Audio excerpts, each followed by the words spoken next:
Kitab Suci Tao Te Ching dan Pembabarannya, Bab 21. Bab 21. Tiada sesuatu yang berharga kecuali Tao.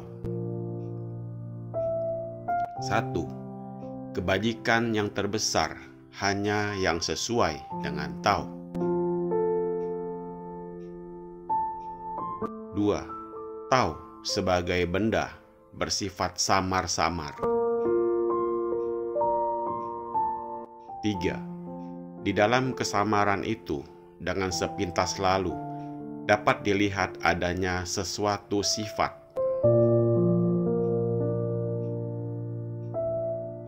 4. Di dalam kesamaran itu, dengan sepintas lalu, dapat dilihat adanya sesuatu rupa.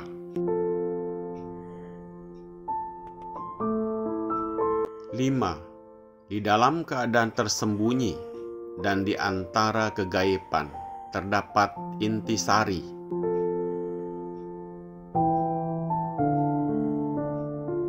6. Intisari itu amat murni dan di dalamnya berisi pokok kebenaran dan dapat dipercaya keasliannya. 7. Sejak dulu hingga kini dan masa yang akan datang, namanya tidak bisa hilang. 8. Untuk menyelidiki asal mula dari alam ini, bagaimana aku sampai dapat mengetahui kondisi asal mula dari alam ini, ialah berdasarkan penyelidikan dari sini.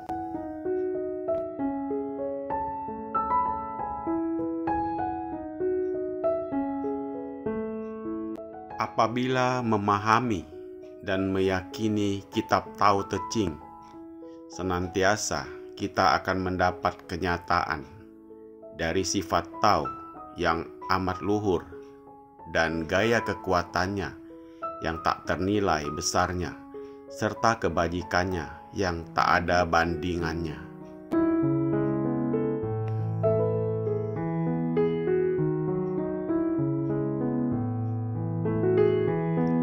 Tao memelihara segala makhluk, tapi tidak memiliki atau menguasainya, mencurahkan cinta kasih, menghidupi dan mencipta seluruh alam dengan isinya, tetapi tidak membanggakan diri, kepandaian dan kebijaksanaannya.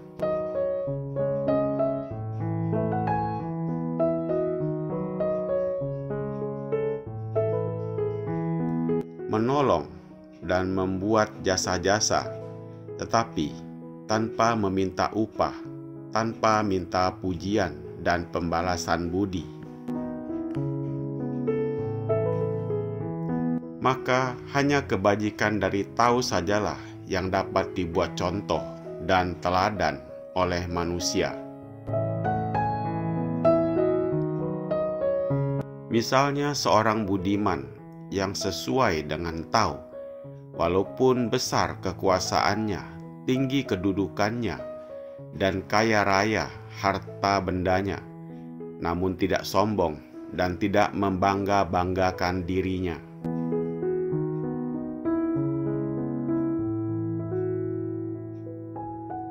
Bahkan suka berlaku rendah, hormat dan sopan santun, bagaikan sifat air yang meskipun amal besar tenaganya, tidak ada bandingannya di dunia ini, tetapi senantiasa dapat menyesuaikan diri, bersikap lunak, dan puas dengan kedudukan yang paling rendah.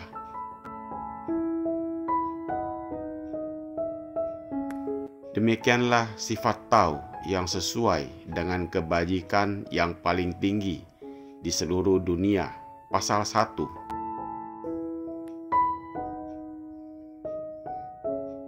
Tao tak dapat dibicarakan karena luasnya tak ada batasnya, hingga pembicaraan perihalnya hanya membatasi sifatnya, dan sifat yang terbatas bukan Tao adanya.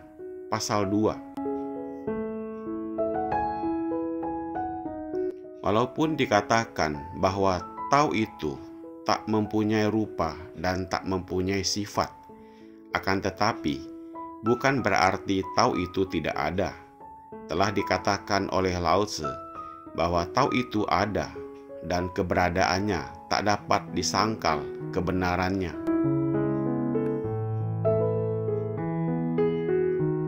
Maka dari itu, sesuatu yang ada tak bisa tidak tentu mempunyai sifat dan rupa, meskipun rupa dan sifatnya sangat samar.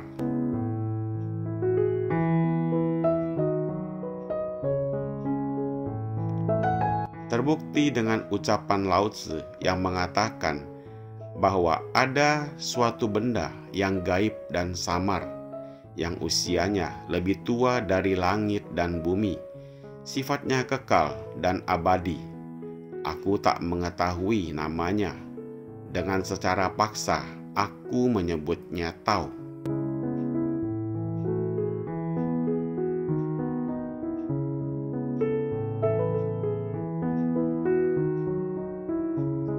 Ucapan ini sebagai bukti bahwa Tao mempunyai rupa dan sifat. Akan tetapi, rupa dan sifat itu sangat samar, hingga tak mungkin untuk dapat dikenali oleh manusia. Pasal 3-4.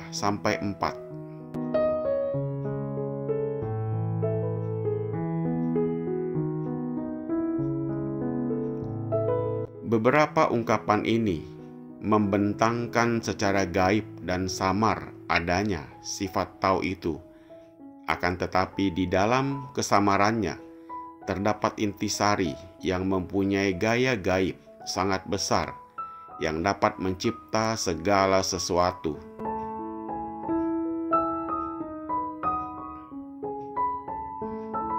Menghidupi dan memelihara dengan sempurna tanpa ada batasnya dan untuk selama-lamanya. Pasal 5-6.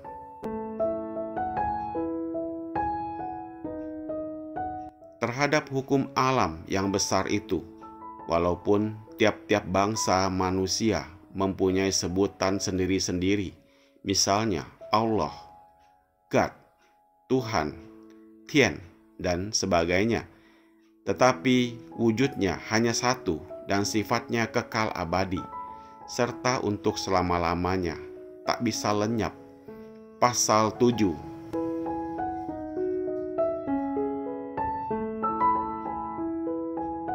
Lao Tzu sebagai yang telah mempunyai kesempurnaan dan keluhuran budi hingga bersatu di dalam Tao, maka beliau pun mengetahui sedalam-dalamnya segala asal dari semua benda dan makhluk di seluruh alam ini, sehingga asal mula langit dan bumi pun diketahui dengan sejelasnya.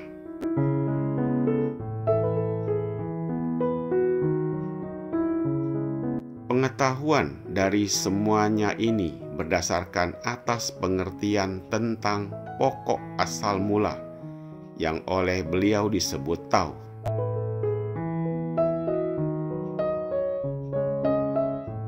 Dalam bab 21 ini, Lao Tzu mengatakan bahwa di seluruh alam ini tak ada sesuatu yang berharga untuk dibuat teladan atau contoh serta dapat dianut kecuali kebajikan dari Tao yang sifatnya amat gaib dan samar.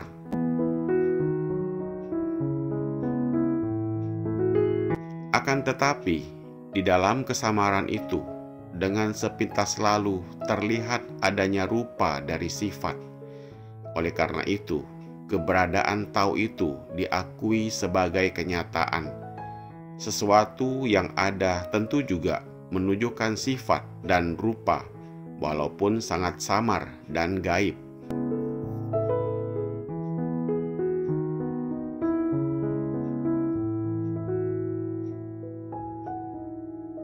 Lebih jauh dinyatakan bahwa di antara kegaiban itu terdapat intisari yang mempunyai gaya gaib yang tidak ternilai besarnya.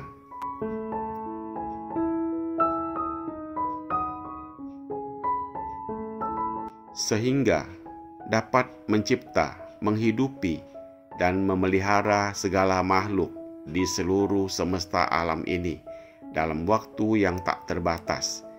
Intisari itu sangat murni dan berisi pokok kebenaran yang dapat dipercaya, maka dapat diandalkan kejujurannya, kebajikannya, dan keluhurannya.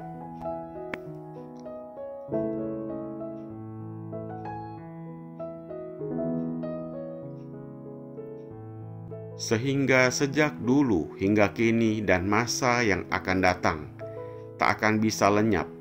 Barang siapa mempersatukan dirinya dengan Tao, bukan saja akan memperoleh kesempurnaan hidup dan ketenteraman batin, tetapi juga kebijaksanaan.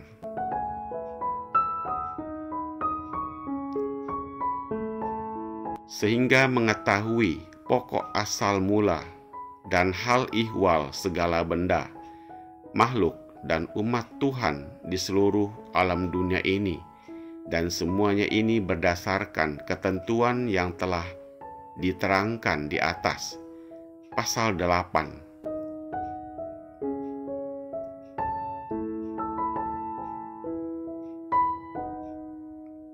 Semoga bermanfaat.